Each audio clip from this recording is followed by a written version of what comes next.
Welcome to the Grow the Game podcast. I'm your host, Ryan Sparks.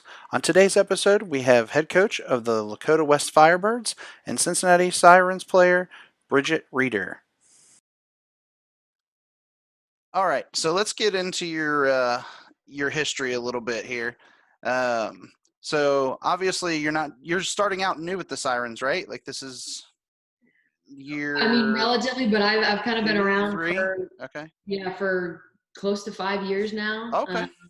So obviously a little bit more hands-on in the beginning on the playing side of things, Right. and now deemed a veteran player, which makes me feel old, but I guess it is what it is. Yeah. Yeah. Okay. Let's talk a little bit about your soccer timeline, like when you started, Yeah, even when I'm sure you're probably very little, right? Like when you first started playing the game. But classic. Yeah, let's talk about your timeline. So from like when you started until now, like, yeah. what made you fall in love with the game, things like that. I'll let you Right. speak on that.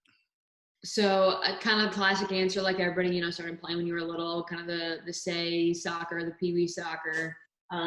But for majority of my, I guess, athletic career, I've been juggling both soccer and basketball. So I was a multi-sport athlete for a while. Okay. Um, and so, for the soccer side of things, grew up playing the club soccer, was at Colping for a little bit, and then moved over to Ohio Elite once they were kind of formed and up and running. So was an OE kid out of Cincinnati for most of the time. Spent a year with Cup. Okay. So that was kind of took me through the bulk of high school.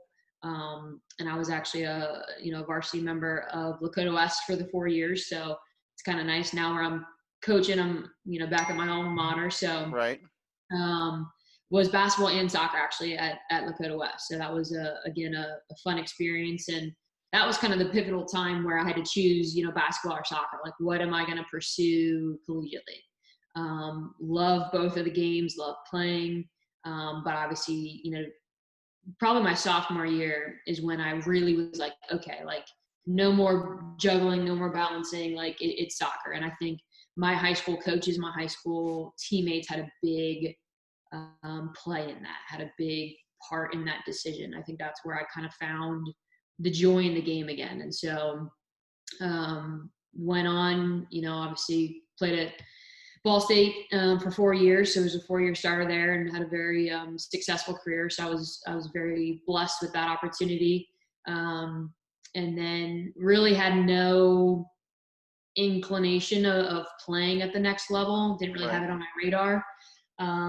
When I was graduating, that was the first year of the NWSL draft. And truly I was like, I'm coming from a MAC school. I'm not going to get picked up. There's 6 teams, I think, at when we started. So didn't even really put my name in the hat. Didn't even put my name in the draft. Ended up kind of going to a combine, getting looked at by the Western New York Flash coach, which is now the North Carolina Courage. Right. So Flash transitioned down and went to their preseason. It's about March of 2013, my senior year. So spent preseason with them, made the 25-man roster. Had the very fortunate blessing of playing with your Sam Kerr, your Abby Wambach, some phenomenal Estelle Johnson, like McCall Zerboni. They were all at Western New York when I was Right. there. So, I mean, what an environment to be around. So that was great. I ended up choosing to leave and play in Seattle that summer. So get a little bit more game experience under the belt. Played with the Sounders women that summer in 2013. And then from there, chose to go play overseas. So I went over to Sweden for 2 years, played professionally there with Östersund DFF. So pretty much smack in the middle of the country, north of Right. Stockholm, central up there. So again, had a wonderful experience there, very successful career. Moved up tables our first year there, and then was able to play, at the top level in Sweden there. So Very cool. that's kind of the playing timeline, and unfortunately, the career mindset was calling too early, and I Yeah. caved and I fell into it, but moved back to Wow. Cincinnati, and then now I'm on the coaching side, and then obviously playing with the Sirens. So still very blessed to be playing in some capacity, but Right. also on the coaching side too. Okay, cool. Yeah. So I see you have your two scarves in the background there for Yeah, the I two got a few. sides there. I got the Yeah. Ball State over there too. Mine are hidden behind the green screen right now. I've got a pretty extensive collection here, but Yeah, most I of got them, the flags to my right here, so that's all Chelsea and FCR and stuff. So yeah, most of mine are orange and blue. My whole basement is orange and blue, there so we go. we may have a an FC Cincinnati obsession here. So, Right.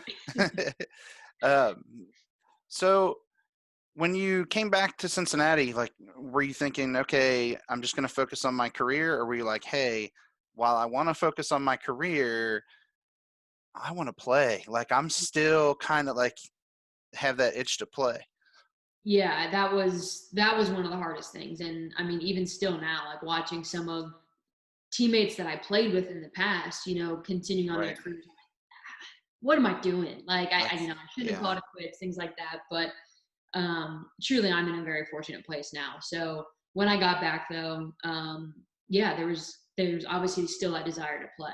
Family things brought me back here, career brought me back, and kind of grounded me. But to still be able to play and have the Sirens organization as that gateway of opportunity was truly a blessing, and it was coaches and staff that I was familiar with from, again, just the Right. Cincinnati area and growing up in the soccer community.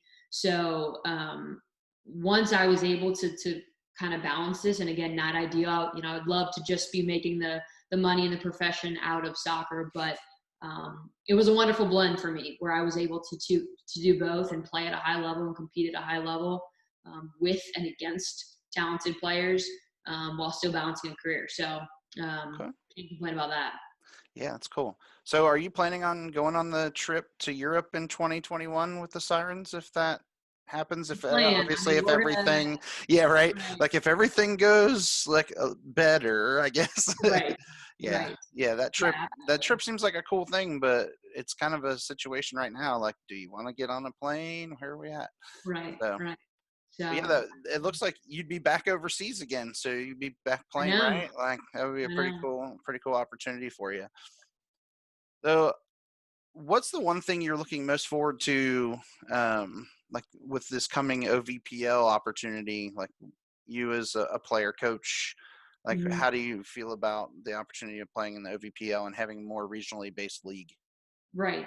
Um, I'm thrilled that the Sirens is now part of the OVPL. Obviously balancing the WPSL and the OVPL, it just gives our organization way more opportunity to bring players into the fold, to allow them and give them a platform for playing, for improving their game, whether they're a collegiate player coming in for the summer, looking to go back to their collegiate teams at another level. But then, veteran players like myself or recent graduates who again are looking to still stay active and competing at a high level. So I'm looking forward to playing on the opportunity that I can. But then from like kind of a player coach side of things too, allow kind of a mentorship, if you will, for maybe those younger players who might be utilizing the OVP a little bit more than some of the veteran players to really elevate their game. So I think it's a wonderful partnership, and I'm thrilled to hear. Was thrilled to hear when the Sirens joined the OVPL. Yeah, we're excited to have the Sirens as part of the OVPL family too. I mean, it's an interesting situation because originally it was like, hey, we're gonna have men's sides, and I kept saying, what about the ladies? Anybody? Come Well, on, I somebody. appreciate you. Yeah, my 7-year-old daughter is like, well, when am I gonna get to play? Like, like See? she's constantly like on me about that. Good, I love it. And she's better at 7 than my 15-year-old was at 7. So it's like one of those things where you're like, all right, like I Right, see you, I hear you. Like, right. come I on, let's got you. see. So, we talked about it, and I kept saying, like I was really pushing like the Dutch Lions, like, hey, let's get the ladies involved. Let's try to Right. do that.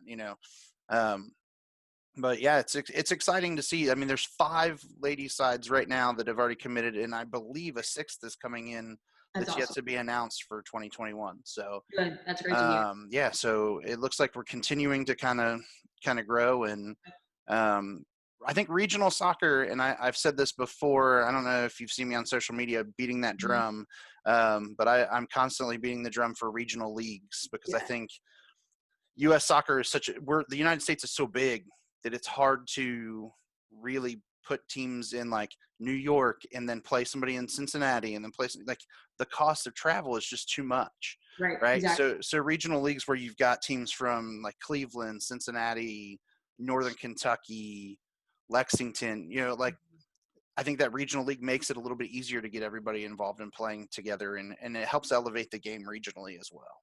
Yeah, I totally agree. And I mean, truly looking at all the cities you just mentioned, that's kind of a hotbed of talent anyway. Right. You look at your internationals out of Cleveland, and you look at what comes out of kind of Southwest Ohio, areas of Columbus. There's a lot of talent around here, so it is probably one of the most competitive regions too. I would probably argue to an extent. Yeah, a lot of the teams that travel from the Cincinnati area that travel elsewhere do fairly well. So, Right. It'd be interesting to see how this develops and how many additional teams we can put together and continue to grow the women's game here regionally. Yeah, totally agree. Um, I appreciate you taking the time today. I know it's super busy. We're in that time now that the governor has opened up things for you guys in Ohio and said, hey, you can start doing everything. Yep. So if you want to give a quick shout out to people and let them know where they can reach you on social media, if they want to reach out for you or I know the Sirens social media on Twitter is @SinSirensFC, but if there's any other place that they can reach out to you and touch base with you regarding trying to, if they're looking for a place to play, because I know younger players, the OVPL is going to be a good opportunity. I know you guys have some players in place already, but I know there's some additional spots as well. If I remember correctly, you've got some extra spots to fill. So how can they reach out to you and get a hold of your organization?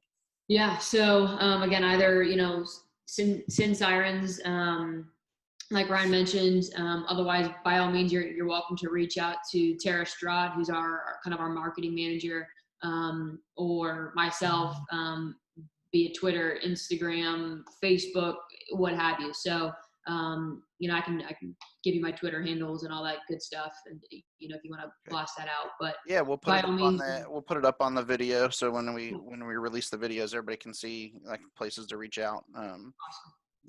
But otherwise, we're never going to turn down talent. So, it only makes the organization better. It only makes the OVPL better. And it only makes each other better too. So the more competitive training environments and people we can bring into the fold of the organization, the only way we're going is growth. And so, like you said, that's our goal, especially from the Sirens too, is growing the game, is bringing awareness to the game. And, it is a slow process on the women's side, unfortunately, but things like this are why I love to carve out time, because this is only helping the game grow. And so, again, that's what I'm about. That's what I stand by. That's what the Sirens stand by. And so that's why I'm very pleased to be a part of this organization on any level, whether it was a player, kind of a player coach, but to be involved in this organization who gives back to the game, but then also the community as well. So, anything we can do to help grow that, we're going to do the best we can. You guys keep doing it, and I'll keep beating that drum for the ladies, for lady soccer in our region. So thanks for taking the time today. I really do appreciate it. And we look forward to seeing you on the field soon. Hopefully we can get some matches this fall. That'd be nice. So fingers crossed there. Yeah, we're hoping. I mean, I know there was the conference call this past week basically said, hey, we've got some teams that are interested in playing some fall matches. So that's the positive news we need. And with some of the colleges not able to play, it looks like we might have some players available. And obviously safety first, right? We want to make sure that we're keeping our players as safe as possible, but get them an opportunity to get out on the field and keep developing. Yeah, absolutely. So, well, Ryan, thanks. I appreciate it. Bridget, thank you. Wonderful. Thanks for really appreciate you taking the time to talk with us, and we'll touch base soon so we can do it again. All right. Perfect. Works for me. Thanks, Ryan. All right. Thank you. Have a good one. Take care. Thanks again to Bridget Reeder for joining us on this week's podcast. Check out OVPL social media for more content coming soon.